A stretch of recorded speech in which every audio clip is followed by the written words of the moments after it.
Salut à tous, c'est Wade et bienvenue sur la chaîne Google Home France. Je vais vous faire une vidéo aujourd'hui pour vous annoncer une grande nouvelle. Google a annoncé officiellement hier soir à 18 h que la conversation continue arrivait officiellement en France. Et oui, vous avez bien entendu, la chose qu'on attend tous depuis des années, depuis 2016, depuis le lancement de nos enceintes en France, on va enfin avoir droit à la conversation continue. Donc je vous explique dans la vidéo en fait ce qu'il faut faire déjà pour l'activer. Déjà, il faut avoir souscrit à la preview et à l'accès anticipé pour Gemini, puisque les deux conditions sont liées. Une fois que c'est fait, ceux qui ont déjà accès à Gemini vont bénéficier d'ici quelques jours. Moi, je l'ai reçu ce matin, par exemple, depuis l'annonce, mais ça peut s'étaler, comme d'habitude avec Google, sur une semaine. L'option conversation continue. Pour les autres qui sont toujours en attente, et je sais qu'il y en a, j'en ai dans l'équipe qui sont encore en attente d'avoir Gemini sur leurs enceintes. Malheureusement, comme les deux conditions sont liées, tout le temps vous n'avez pas accès à Gemini, vous ne pourrez pas accéder à la conversation continue. Donc concrètement, je vous montre comment on l'active. Donc, on va voir dans Assistant vocal Gemini pour Home, une nouvelle ligne qui va apparaître. Donc dans la partie élocution et conversation, tout en bas, la dernière ligne, on a désormais l'option conversation continue. Donc par défaut, c'est décoché, il faudra le cocher obligatoirement si vous voulez accéder à la conversation continue.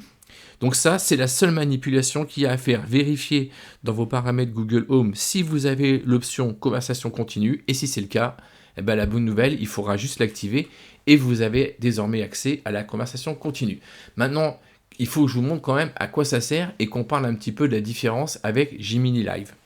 Voilà, donc là on se retrouve devant mon Nest Hub pour vous montrer un petit peu cette histoire de conversation continue. Le but en fait tout simplement c'est de déclencher une fois le mot-clé d'activation et de pouvoir enchaîner un nombre incalculable de commandes dans un espace de temps qui est réduit. En gros la fenêtre d'ouverture est d'une dizaine de secondes. Ça veut dire que le micro va rester ouvert pour attendre une autre consigne.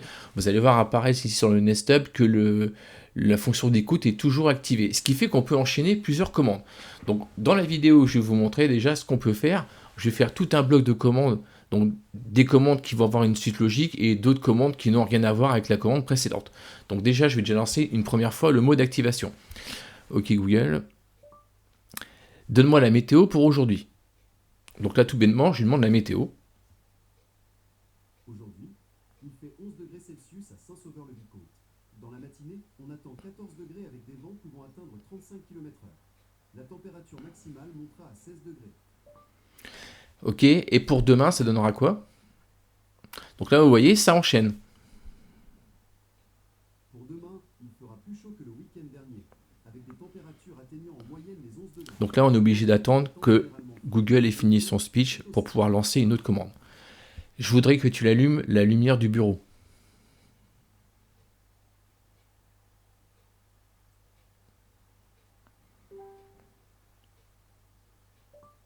En fait, tu peux l'éteindre.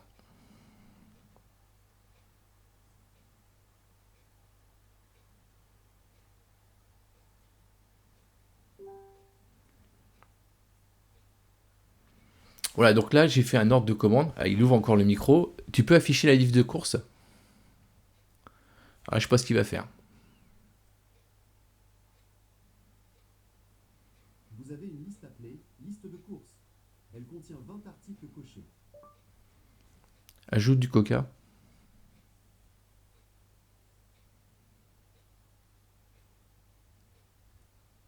J'ai ajouté Coca à la liste liste de courses. Du Nutella.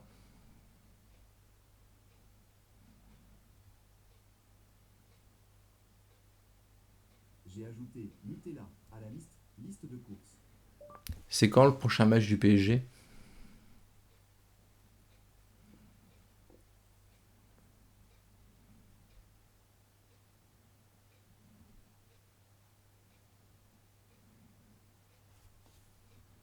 S'agit-il de l'équipe masculine ou féminine du PSG? Masculine.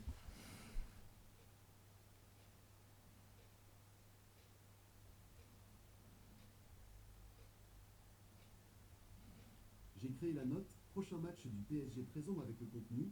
Le prochain match du PSG masculin est le mercredi 22h. Voilà, donc je vais arrêter là. Donc vous voyez, j'ai pu enchaîner un nombre de commandes conséquentes. J'aurais pu continuer comme ça pendant X temps.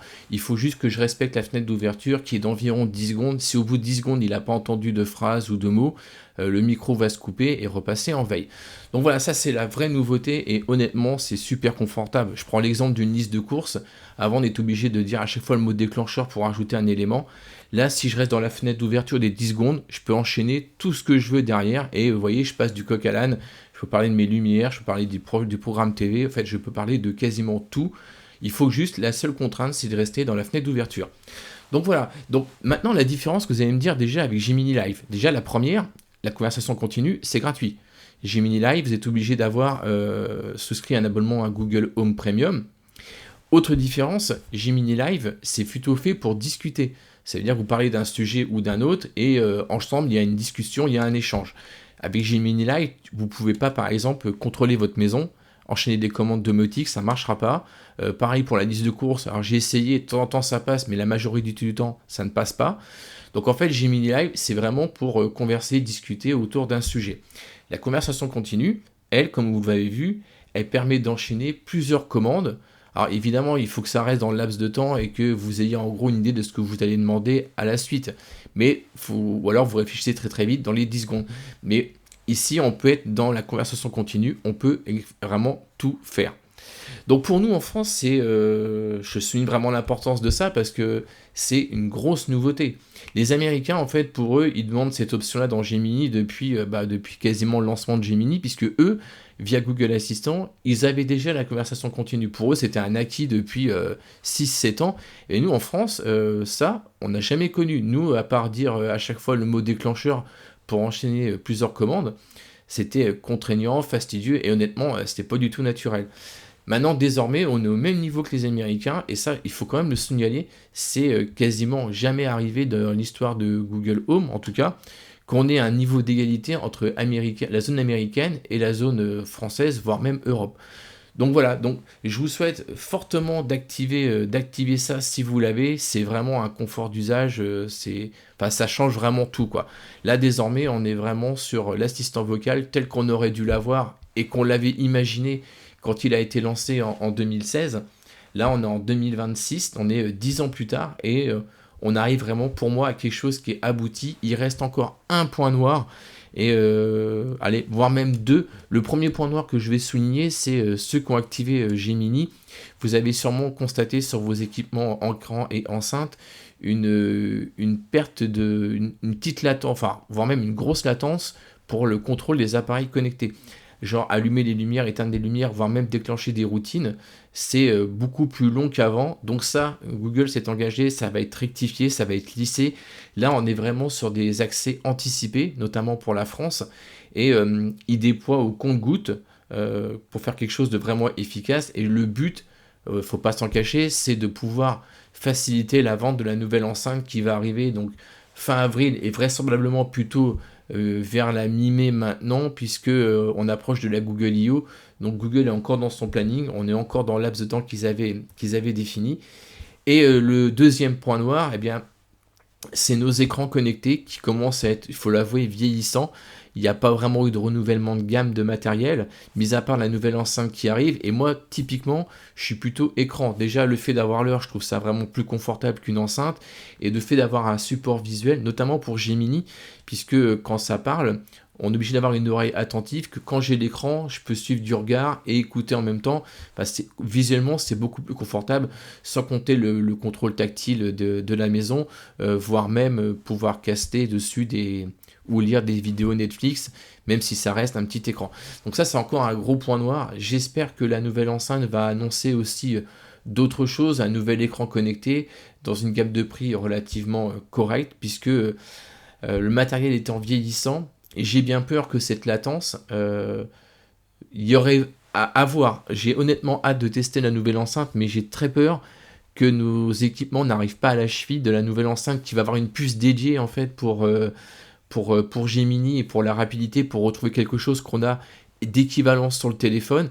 Et j'ai peur qu'on n'arrive pas à ce même niveau de rapidité sur nos enceintes, voire nos écrans. Et surtout nos écrans qui sont beaucoup plus gourmands en RAM que nos enceintes. Donc voilà, c'est tout pour la vidéo. J'espère que vous pourrez bénéficier rapidement de Gemini pour ceux qui l'ont pas encore. Et ceux qui ont déjà Gemini, je vous engage vraiment à activer la conversation continue.